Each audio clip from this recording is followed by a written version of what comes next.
여러분 제가 작년 말부터 지금까지 다양한 사람들을 만나고 있거든요.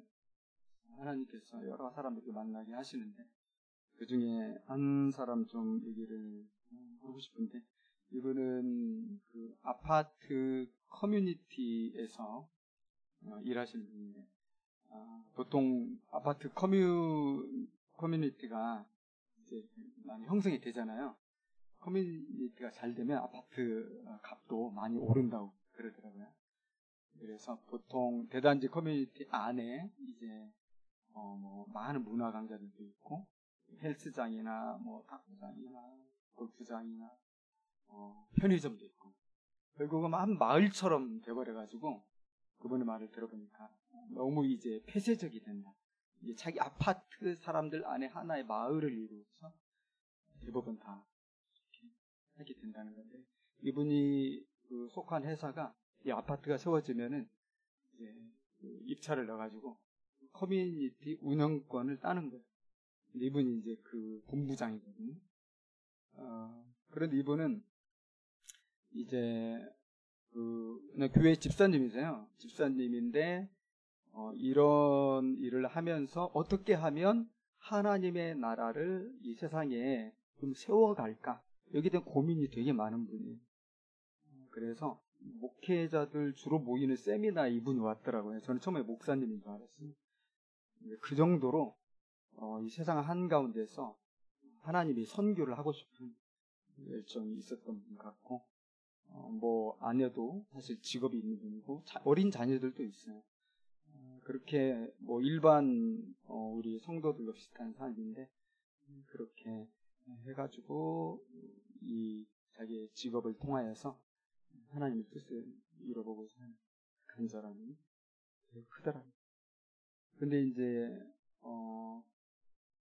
이분이 그 DMC역의 한 아파트에 이제 커뮤니티를 좀 만들려고 하는데, 우리 교회가 생각이 났대요. 그래서 연락이 와가지고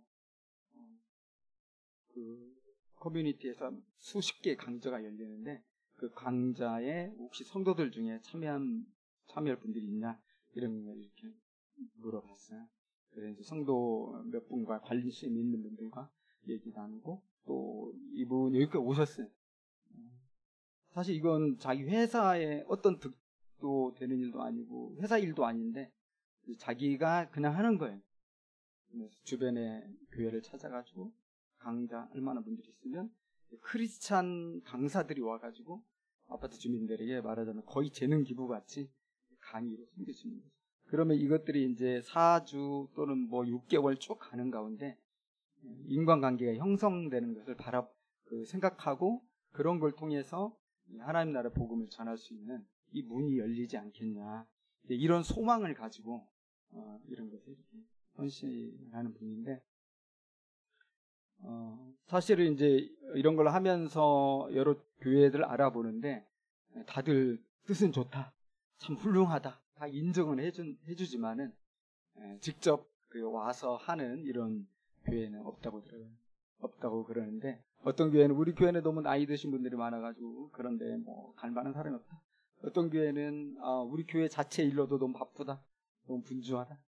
이분 생각에는 요즘 전도가 정말 할 수 없고, 요즘 누가 나는 크리스찬이다, 누가 뭐 예수 믿어라, 이런 말을 누가 할 수 있습니까?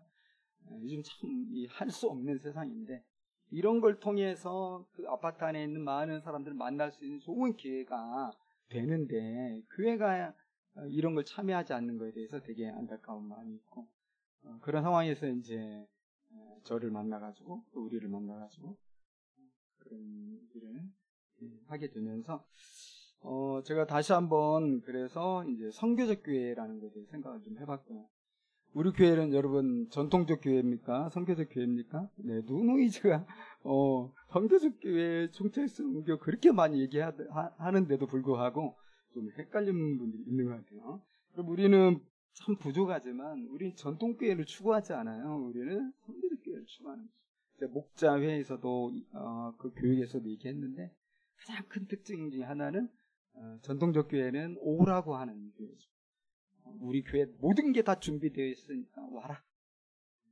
그런 교회는 주로 일요일날 주일 성수를 목숨처럼 중요하게 생각하고 그것이 이제 그 교회의 거의 전부죠. 그래서 선교적 교회는 가라는 거죠. 우리가 함께 모여 하나님을 예배하고 삼위일체 하나님의 말씀을 듣고 그것을 우리 인생의 표대로 삼지만 그러나 가서 세상에 흩어져서 그곳에서 네가 예수가 되어라. 그곳에서 네가 교회가 되어라. 그곳에서 주님이 사람들 만나신 것처럼 너도 사람들 만나라. 그들의 발을 닦아줘라. 그들을 정죄하지 말고 그들 친구가 되라. 이런 거잖아요. 이게 이제 선교적 교회의 모습인데 우리가 선교적 교회이기 때문에 그런 입장을 생각해 보면 이런 교회는 정말 좋은 교회다. 이 아파트에 가서 기독교는 담을 거기 쌓고 있을 사람들 만날 수 있는. 물론 그 강좌에서 뭐 복음을 전하거나 교회의 성경 얘기를 절대 못하는 거죠. 그런 걸 한다는 게 아니라 그런 걸 통해서 이제 인간관계를 만들어 간다는 거죠. 그리고 우리가 열심히 최선을 다하면 좋은 강의가 나오겠고 그러면은 정말 이렇게 1대1이나 여러 관계들이 생길 수 있잖아요. 결국 성령께서 역사하시는 거기 때문에 성령의 인도하심이 있을 것이다. 이런 생각을 그분도 하고 저도 같이 하게 되는 거죠.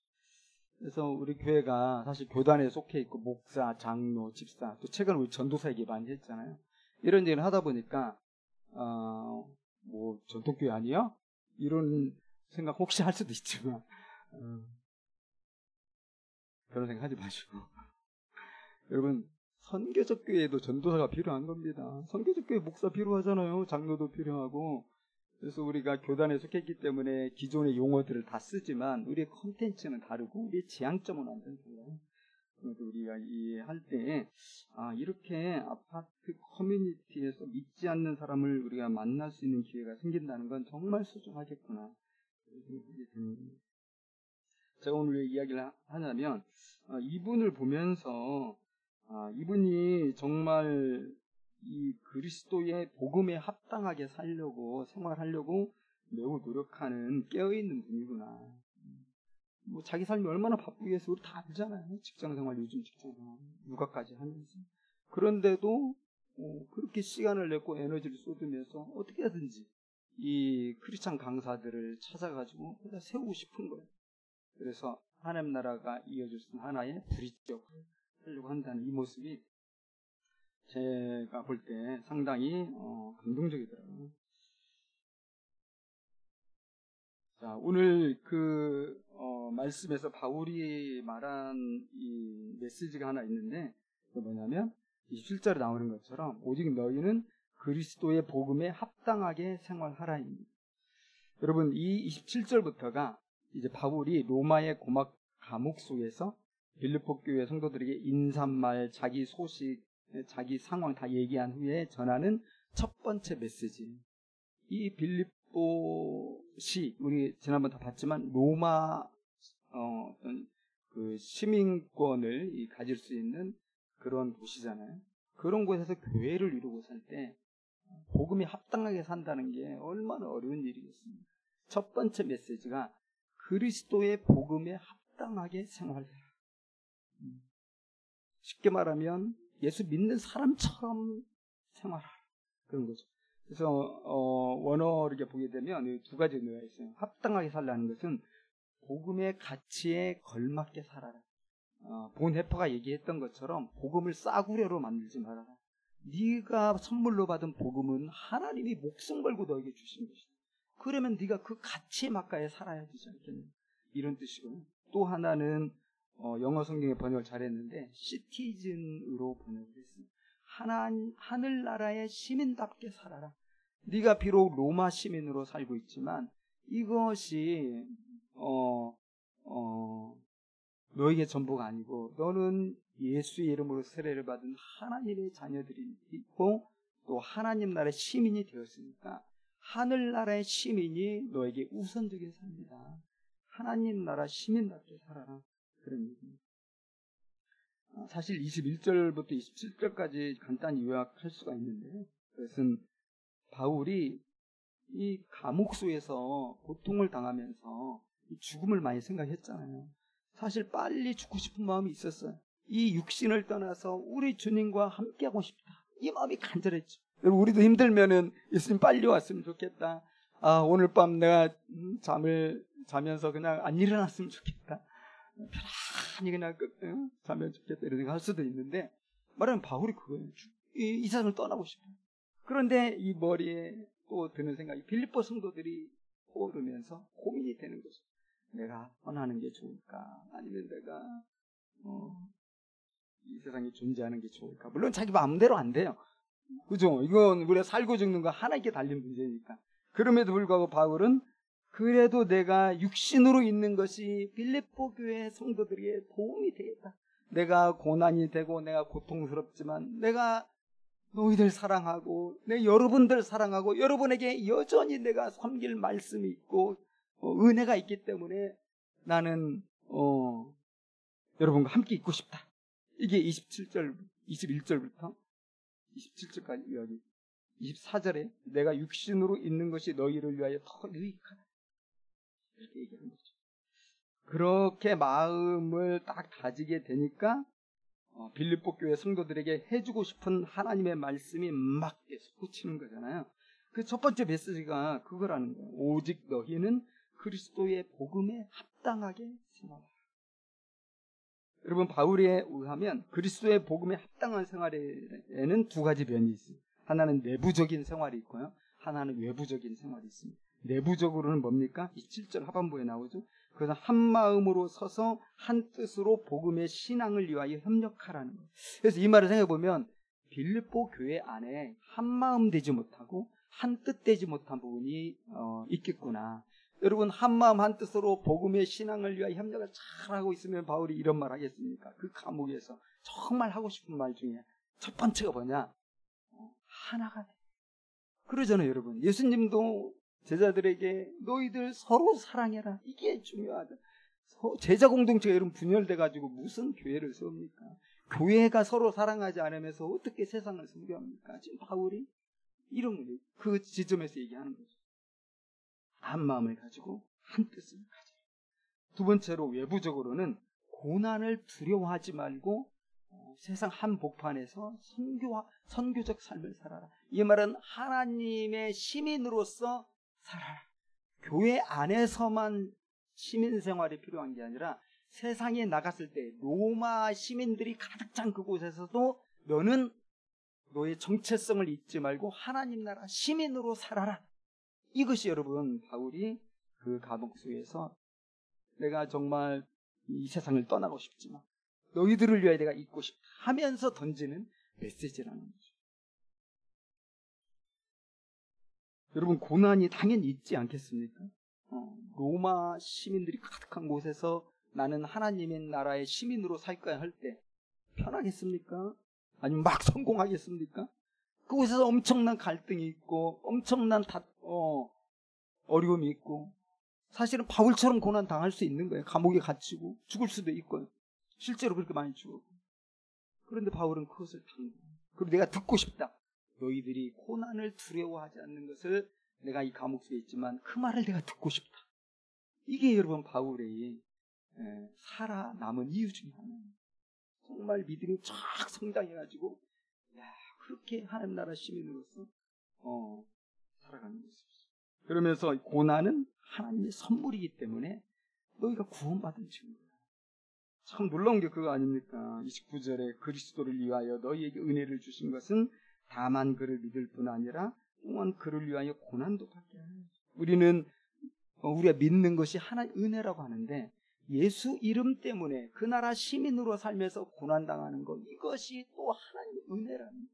우리 자꾸 은혜가 부족하다 그러는데 사실 생각해보면 은혜가 이미 충만한 거예요. 고난까지 포함시키면 우리는 되게 고난이 많을 때 막 은혜가 없어 이러는데 이 고난이야말로 예수 때문에 당하는 고난이라는 측면에서 바라본다면 놀라운 하나님의 선물이에요.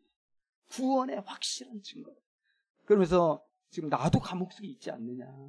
나도 그것 때문에 그러는데 너희들도 그렇게 되길 바랍니다. 그래서 바울이 여러분 얘기해요. 여러분, 오늘날 우리 하나마을교회를 생각해 볼 때요. 우리 하나마을교회 또 우리 성도들이 그리스도의 복음에 합당하게 생활한다는 건 뭘 뜻할까요? 교회 내적으로 우리가 이 그리스도의 복음의 이 신앙을 위하여서 한 마음 한 뜻을 품는 거겠죠. 또 외부적으로는 세상 한복판에서 요즘 세상이 얼마나 복잡해요.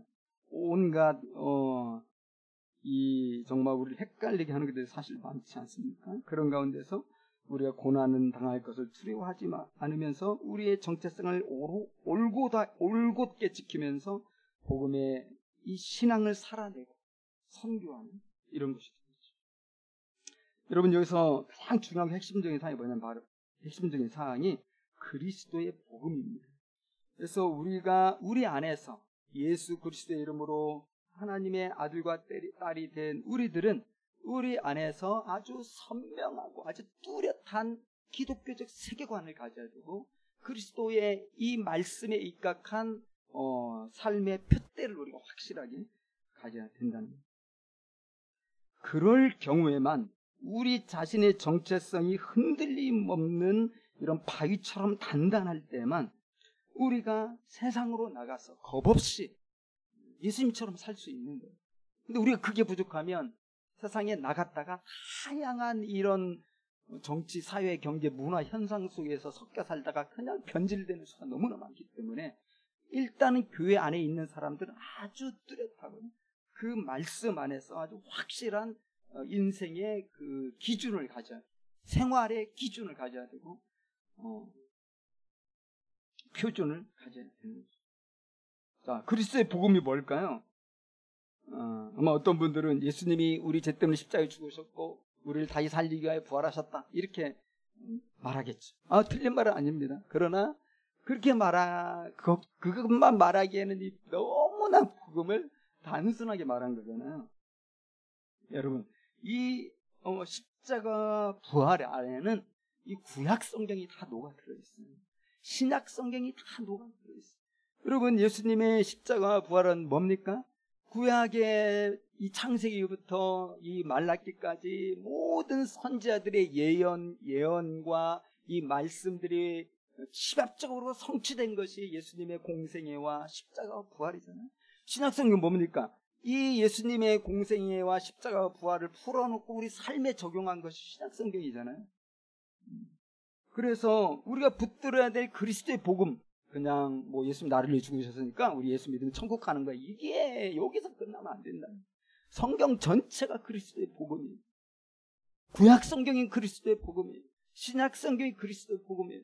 거기에는 변치 않는 살아계신 하나님의 영원하신 진리가 가득하고 충만한데 우리는 그 말씀에 대한 확고한 믿음과 신념을 우리가 가져야 된다는 거죠. 그걸 가지고 그걸 우리가 붙들 때 우리는 많이 다를지라도 교회 안에서 완전히 하나가 될 수 있는 거예요. 그렇지 않겠어요? 공통 분모예요. 우리가 모든 게 다 달라도 이 십자가와 부활의 복음, 구약과 신약 성경에 게시된 하나님의 진리의 말씀을 온전히 믿을 때 우리는 완전히 지금 바울이 의미하는 것이, 바울이 말하는 것이 그거. 그리고 우리가 이제 그걸 가지고 세상으로 나가는 것입니다. 그럴 때 진짜로 우리가 선교를 할 수 있는 거죠. 저는 하나마을교회 목회자로서 우리 교회 성도들과 우리 교회가 철저히 하나님 말씀에 타협 없이 충실하기를 바랍니다. 또 세상에 나가서 안 믿는 사람들 속에서 살아갈 때는 철저하게 예수님의 모습을 가지기를 기대합니다. 이것을 다른 말로 표현하면 우리끼리 다시 말해서 여기 우리는 누굽니까? 아버지와 아들과 성령의 이름으로 세례를 받은 거듭난 하나님의 아들과 딸이죠. 그런 우리끼리는 교회 내부적으로 흔들림 없이 하나님의 기록된 말씀에 대하여 절대적 신앙 고백을 하는 것입니다. 그리고 외부에 나갈 때는 마치 우리들이 세상 사람들처럼 살아가야 된다는 것입니다. 오해 없기를 바라요. 이 말은 다른 말로 쉽게 얘기하면 우리가 예수가 되어서 살아가야 된다는 것입니다. 예수처럼, 작은 예수처럼 살아가야 된다는 겁니다. 여러분, 우리 예수님을 생각해 보면 좋겠어요. 항상 우리 삶의 모델은 예수님, 우리의 삶의 본보기는 예수님이죠. 예수님은 이 땅에 오실 때 자기 정체성을 한 번도 버리신 적이 없어요. 자기 정체성을 세상과 타협한 적도 없어요. 예수님의 정체성은 아주 선명합니다. 뭡니까? 하나님의 아들이. 칼이 목에 들어와도 예수님, 나는 하나님의 아들이다. 예수님은 한 번도 그것을 사람들이 무서워서, 세상의 문화가 두려워서, 세상의 분위기가 막 그래서 어떻게 좀 적당히 조절하거나 뭐 양보하거나 그러신 적이 없어요. 예수님은 하나님의 아들이고 나를 본 자는 하나님을 본 자고, 너무 이것을 분명하셨잖아요.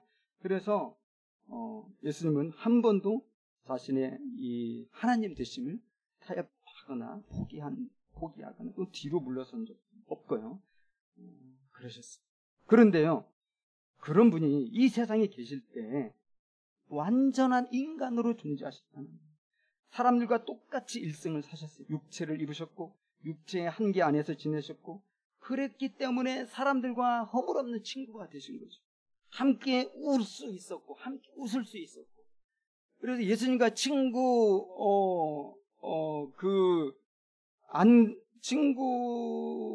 다 할 수 있는 거죠. 이제 그 마귀의 자식이라고 하는 이 아주 독한 바리새인과 사두개인들, 이런 특정한 종교인들 외에는 누구나 다 예수님과 친구가 될 수 있고 예수님과 함께 벗이 될 수 있었어요. 여러분 잘 아시는 것처럼 오늘날 우리 세상은 포스트 모더니즘에 영향을 받아서 절대적 기준을 한참 지금 해체하고 있는 중이죠.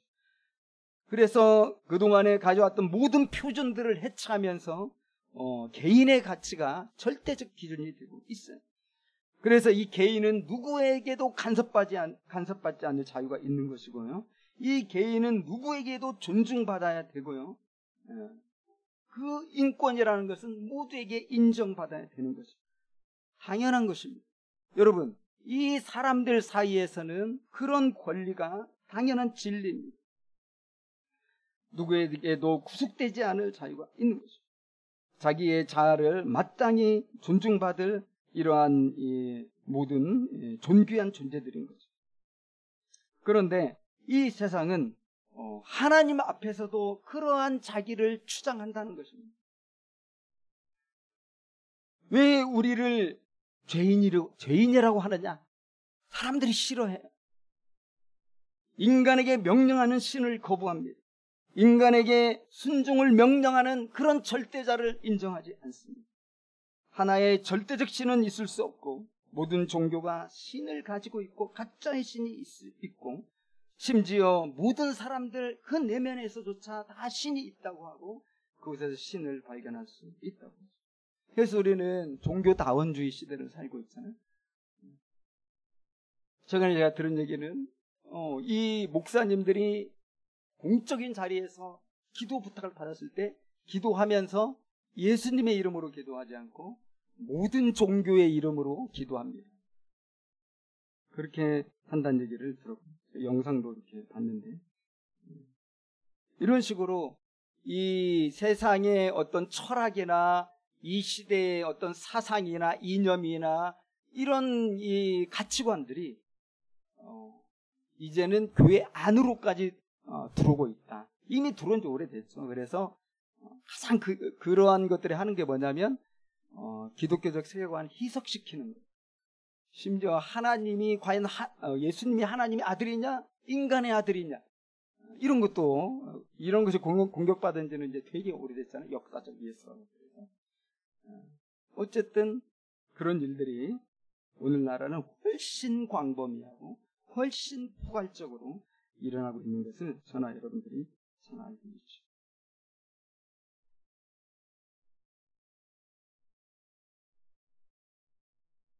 여러분, 우리가 믿는 하나님의 말씀은 기준이 명확하고요, 윤리적 표준이 분명합니다.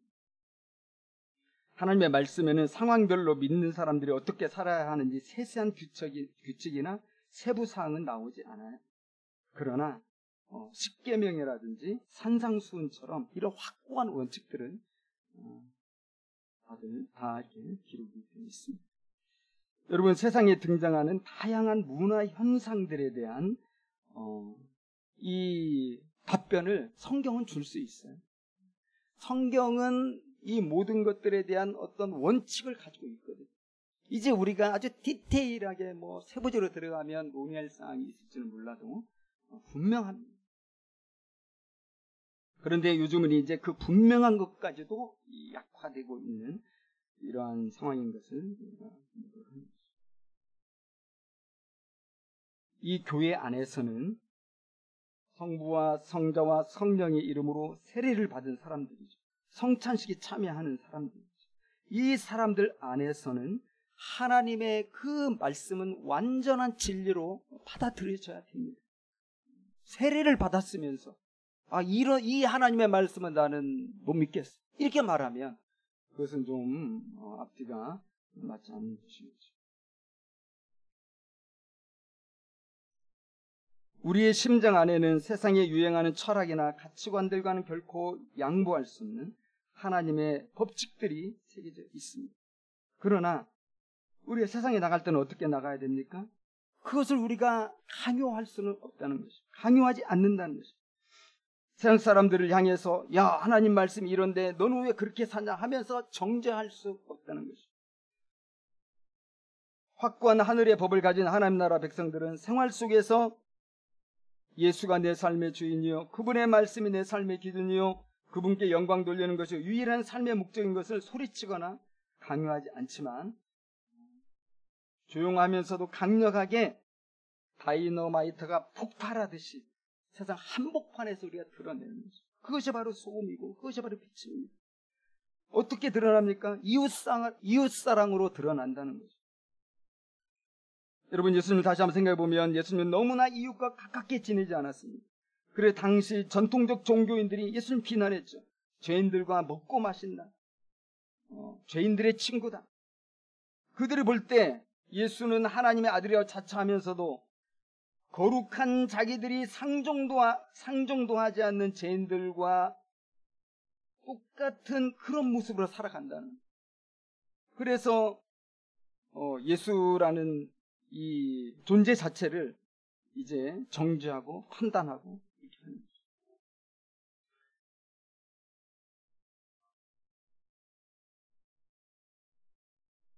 여러분, 그렇게 우리가 세상에 나가서는 예수님처럼 세상 사람들과 친구가 돼야 됩니다. 그러다 보면 전통적 교인들이 우리 성도들을 보고 타락했다고 할 수가 있어요. 그래도 우리들은 그런 걸 두려워하지 말고 세상에 가서 친구가 돼야 됩니다.